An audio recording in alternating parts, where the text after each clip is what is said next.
नमस्कार दोस्तों। आज मैं आपके यूट्यूब चैनल से मैं ये आज एक टॉपिक जॉन लॉक पे पढ़ा रही हूँ। जो मैं ये स्टार्ट कर रही हूँ जॉन लॉक।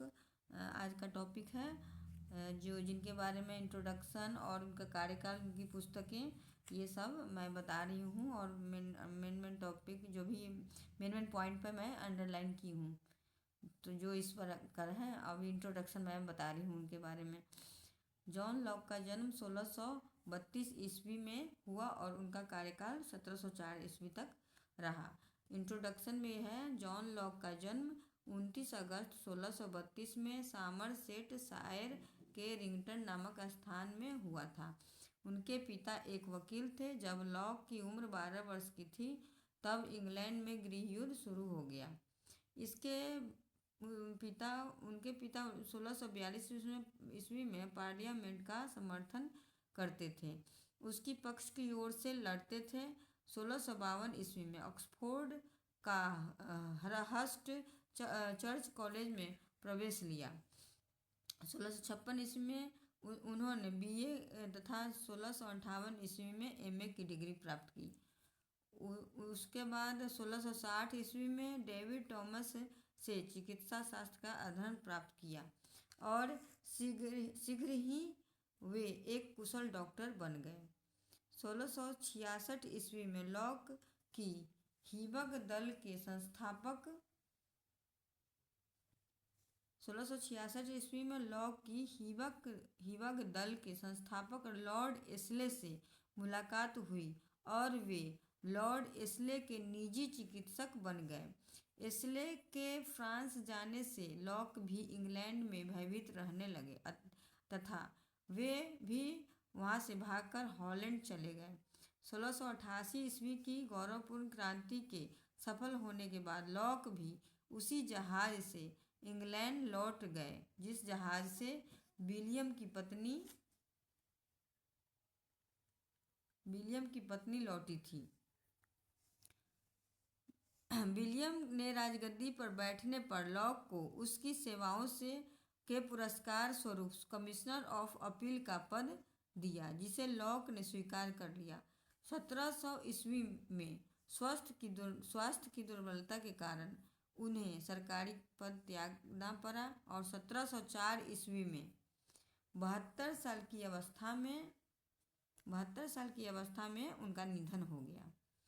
अब है ये तो उनके जीवन का था, कार्यकाल और जीवन के बारे में। और अब उनकी रचनाओं के बारे में बताती हूँ। जॉन लॉक की महत्वपूर्ण रचनाएं। जॉन लॉक ने 30 से भी अधिक ग्रंथ लिखे। उनकी राजनीति शास्त्र से संबंधित प्रमुख पुस्तकें थी मनुष्य स्वभाव के संबंध में निबंध, शासन पर 2 निबंध, सहिष्णुता पर पहला पत्र, शिक्षा से संबंधित कई विचार, कैरोलिना का मौलिक संविधान।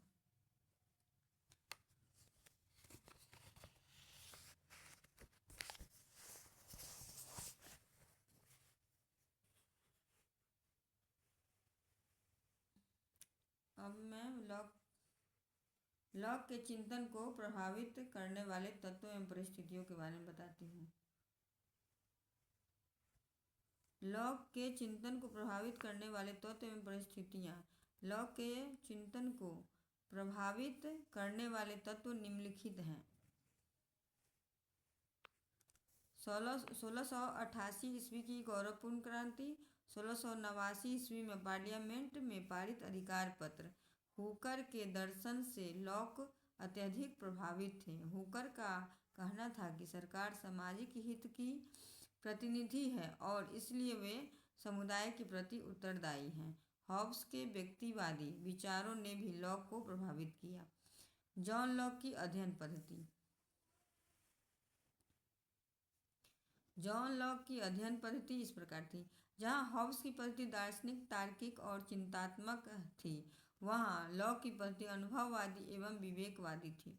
उसकी मान्यता है कि अनुभव ज्ञान का स्रोत है। सभी अनुभवी हैं। सभी अनुभव की उत्पत्ति संवेदना और प्रत्यक्ष बोध से होती है। इस स्रोत से प्राप्त अनुभव मानव के मस्तिष्क के में प्रवेश करते हैं तो बुद्धि द्वारा उनका विश्लेषण किया जाता है। इसके फलस्वरूप जटिल विचारों की उत्पत्ति होती है। लॉक ने इस अनुभववादी एवं विवेक मूलक पद्धति को अपनाकर राज्य की उत्पत्ति, राज्य के स्वरूप और शासन संबंधी सिद्धांतों की विवेचना की है। अब है लॉक के मानव स्वभाव संबंधी विचार। लॉक के मानव स्वभाव संबंधी विचार।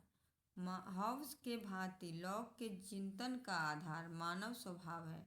जहाँ हॉब्स मानव को एकाकी, दीनहीन, पापी व पतित प्राणी मानता था, वहीं लॉक मानव को विवेकशील और नैतिक प्राणी मानते हैं।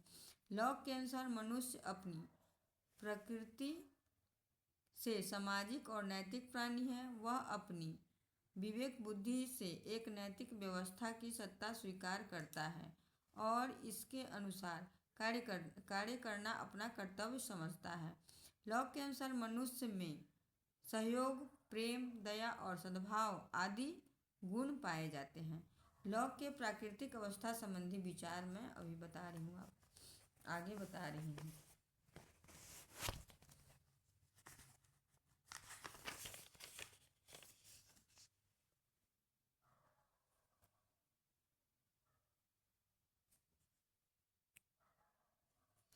लॉक भी हॉब्स की भांति प्राकृतिक अवस्था की परिकल्पना करता है।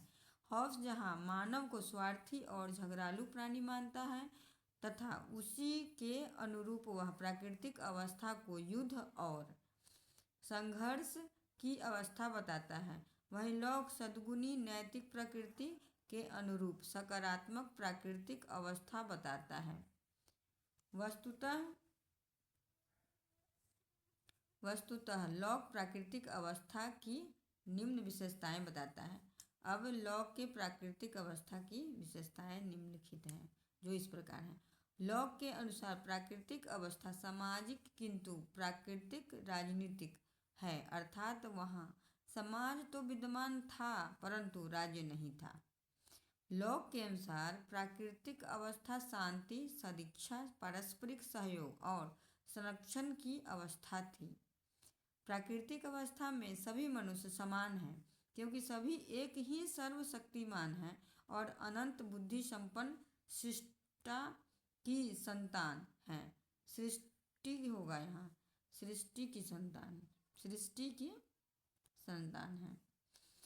इसमें सभी मनुष्य स्वतंत्र भी हैं और समान भी हैं। प्राकृतिक अवस्था का संचालन प्राकृतिक अवस्था प्राकृतिक कानूनों के अनुसार संचालित होती है। वस्तुतः प्राकृतिक कानून नैतिक नियम है। प्राकृतिक अवस्था की सुविधाएं, प्राकृतिक अवस्था की सुविधाएं इस प्रकार आगे बता रहे हैं। जॉन लॉक के अनुसार प्राकृतिक अवस्था में आधारभूत असुविधाएं प्राकृतिक अवस्था की असुविधाएं थी, जिसके कारण मनुष्य समझौते द्वारा राज्य की स्थापना करते हैं। ये आधारभूत असुविधाएं निम्न हैं। प्राकृतिक अवस्था में भी बहुत सारी असुविधाएं थी, जिसके कारण लॉक इसको बताया है इस पॉइंट के द्वारा। किस तरह की असुविधा थी? कानून की उद्घोषणा करने वाली संस्था अर्थात विधायिका का अभाव था। कानून को लागू करने वाली संस्था अर्थात कार्यपालिका का अभाव था।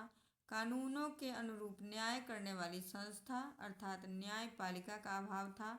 लॉक का सामाजिक अब ये सब तो असुविधाएं के बारे में बताया गया है।